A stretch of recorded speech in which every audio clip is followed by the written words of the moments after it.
শিক্ষাৰ ক্ষেত্ৰত দৰিদ্ৰতা কেতিয়াও হেঙাৰ হ'ব নোৱাৰে।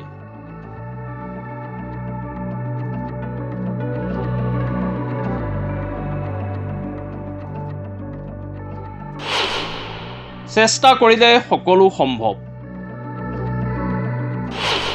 তাৰ এক জ্বলন্ত উদাহৰণ মৰিয়াবাৰীৰ এজন ছাত্ৰ। মৰিগাঁও জিলাৰ মৰিয়াবাৰী থানাৰ অন্তৰ্গত অতি পিছপৰা অঞ্চল সৰুচলাৰ পৰা পোনপ্ৰথমবাৰৰ বাবে নীট পৰীক্ষাত উত্তীৰ্ণ হয় এজন ছাত্ৰ। নামভৰ্তিৰ সুযোগ পালে তেজপুৰ মেডিকেল কলেজত। ছাত্ৰজনৰ নাম ইয়াছিন আলী। ইয়াছিন আলীৰ পিতৃ মুস্তাফা আমৰেদ এজন কৃষক। থাকিবলৈ নাই এটা ভাল বাসগৃহ,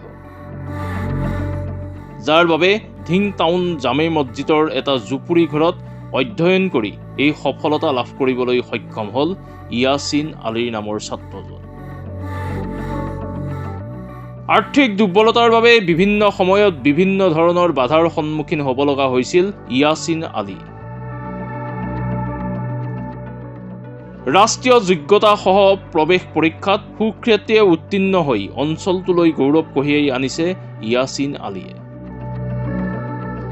ইয়াছিন আলীৰ এই সাফল্যতাত উৎফুল্লিত হৈ পৰিছে পিতৃ মাতৃ, মছজিদ পৰিচালনাৰ কমিটি, জিলাবাসীৰ লগতে অঞ্চলবাসী।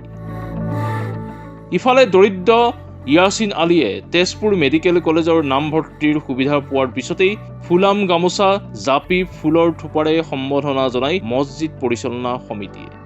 প্ৰতিক্ৰিয়া মানে ভালেই লাগিছে। যেতিয়া আজি 2-3 মাহমান হৈছে মাৰ্কছ ডিক্লেয়াৰ কৰিছিলে, কিন্তু তেতিয়া মানে ইমান সঠিক নাছিলোঁ যে ছিট পাম নে নাপাম, অলপ মানে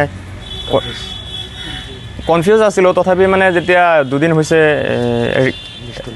লিষ্ট ওলাই গৈছে, যেতিয়া আছাম মেডিকেলৰ যিখিনি DMAৰ পৰা যি লিষ্ট ওলাইছে চিলেক্টেড কেণ্ডিডেটছৰ, তাত মোৰ নামটো দেখি পেলাই ভালেই লাগিছে। আৰু মই খুবেই আনন্দিত আজি যে আমাৰ ইয়াত পঢ়ি থকা অৱস্থাৰ পৰা আজি যি মছজিদৰ যি কমিটিয়ে যি সহায় দিছে সেইখিনিলৈ মানে বহুত ধন্যবাদ মই। আৰু মানে ভাল লাগিছে ইয়াত থাকি পেলাই। মই প্ৰথমতে ইয়াত 2 বছৰ আছিলোঁ। যেতিয়া মই হায়াৰ ছেকেণ্ডেৰী ডিন কলেজৰ পৰা পঢ়িছোঁ, তেতিয়া মই ইয়াতে আছিলোঁ, 2 বছৰ থাকি পেলাই পঢ়িছোঁ। তাৰপিছত আৰু এবছৰ মানে প্ৰস্তুতি চলাবৰ কাৰণে সৰ্বভাৰতীয় চিকিৎসা বিজ্ঞানৰ যি প্ৰৱেশিকা পৰীক্ষা তাৰ অৱতীৰ্ণৰ বাবে মই মানে ইয়াত থাকি পেলাই এবছৰ থাকি পেলাই আৰু প্ৰস্তুতি চলাইছিলোঁ নিজেই। হয়, নমস্কাৰ।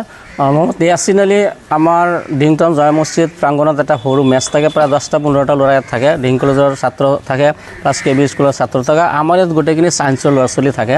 থাকিবলৈ সিহঁতে লিখা পঢ়া কৰে। আগতে বহুত ল'ৰা ছোৱালী পাছ কৰি গৈছে। এইবাৰ মোহাম্মদ ইয়াছিন ইয়াত হায়াৰ ছেকেণ্ডেৰীত থাকি পেলাই পাছ কৰিছে। ইয়াতো নীট পৰীক্ষাৰ কাৰণে প্ৰস্তুতি কৰিছে, কৰি পেলাই এইবাৰ নীট পাইছে।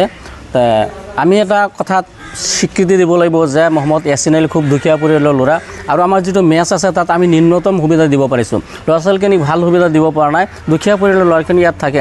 সেই নিম্নতম সুবিধাৰ মাজত থাকি মোহাম্মদ ইয়াছিন আলীয়ে যে ইয়াত এটা ভাল ফলাফল দেখিছে। তেওঁ নীটৰ কোৱালিফাইড নম্বৰ পাই পেলাই তেওঁ তেজপুৰ মেডিকেল কলেজত ছিট পাইছে। তাৰ কাৰণে আমাৰ এটা গৌৰৱ, আমাৰ এই অঞ্চলৰ এটা গৌৰৱ। লগতে মই ক'ব বিচাৰিছোঁ আৰু এইটো কথা ক'ব বিচাৰিছোঁ, আপোনালোকে এটা প্ৰচাৰ কৰিব, সকলোৱে এটা প্ৰচাৰ কৰিব। মোহাম্মদ ইয়াছিন আলীয়ে যিটো আদৰ্শ দেখুৱাই গৈছে, এটা দুখীয়া পৰিয়ালৰ হৈ পেলাই দেখুৱাইছে যে তেওঁ নীট পাই পেলাই মেডিকেলত ছিট পাইছে।